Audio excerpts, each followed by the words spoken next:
पार्वती पते शिवर महादेव। श्री जगद्गुरु पंचाचार्य महाराज की।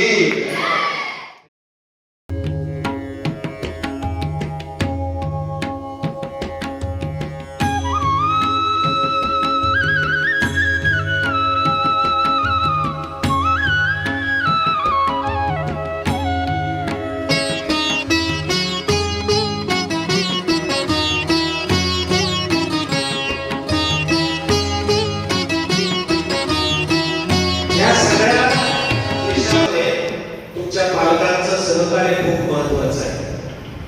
आम्ही एक बाजूनं काहीही करू शकत नाही।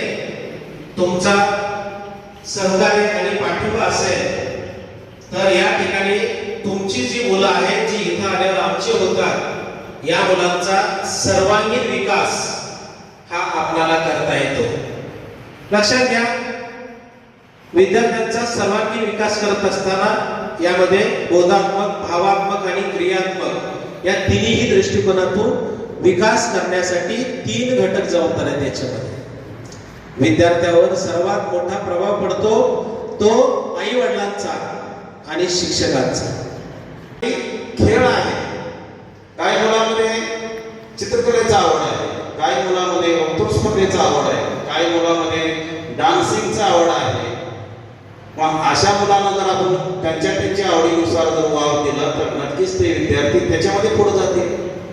प्रत्येकाने जर चांगले मार्क घेऊन नोकरी मिळवायला गेलं तर नोकरी मिळणार नाही। काही मुलांना मिळतं किंवा आमच्या लक्षात आलं म्हणून तसे उपक्रम या शाळेत आम्ही राबवत गेलो।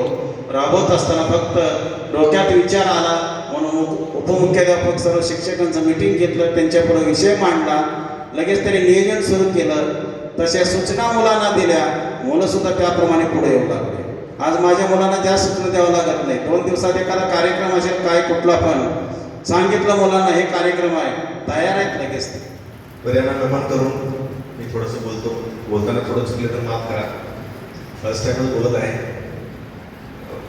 प्राचार्य मोमाने सर आत्ता जे काही गोष्टी बोलले ते खरंच खूप काळजी करण्यासारखं आहे। आपण त्यांनी आता म्हणले की बाबा जस्ट मला 10 महिने राहिले, पण मला वाटतं 10 महिन्यापेक्षा अजूनही 5 वर्षांचा कार्यकाळ वाढवावा असं मनापासून मला वाटतं। कारण सर खूप श्रेष्ठ आहे। माझी मुलगी आता 10वी क मध्ये शिकते आणि माझी छोटी मुलगी 5वी क मध्ये शिकते। त्यांचं एक वर्चस्व, एक मला असं आनंद अश्रू आला कारण त्यांच्याबद्दल ऐकलेलं आहे खूप।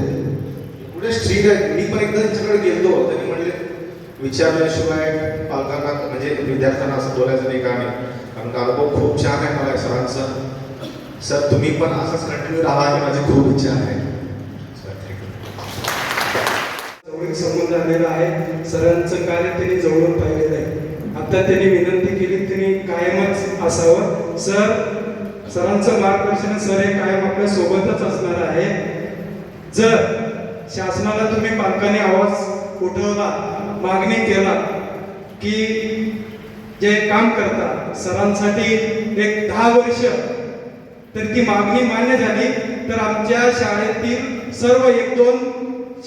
सर्व शिक्षक आपल्या सेवेतील 2-3 वर्ष सर जेवढं मागेल तेवढी सेवा देण्यास तयार आहेत। हा केवळ सरांचं कर्तृत्व, त्यांचं शिक्षकाविषयी असणारी निष्ठा, प्रेम आणि पालकांवर असलेलं म्हणजे प्रेम हेच त्यांच्या वक्तृत्वातून व्यक्त